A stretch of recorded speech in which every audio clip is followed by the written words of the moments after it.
জানেন রাধারানীর জন্ম কিভাবে হয়েছিল? রাধারানী কোনো মাতৃগর্ভ থেকে জন্মগ্রহণ করেননি। বিষভানু ও কীর্তি দুই রাজা-রানী ছিলেন।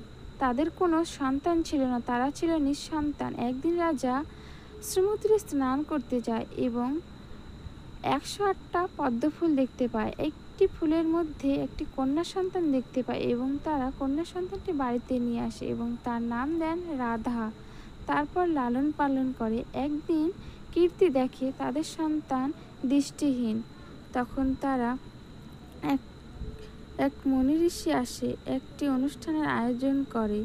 সেখানে নন্দ মহারাজ কৃষ্ণকে নিয়ে আসে। কৃষ্ণকে নিয়ে আসার পর কৃষ্ণ আর রাধার দিকে দৃষ্টি, তার চোখ দেখতে পায়। তারপর থেকেই তার দৃষ্টি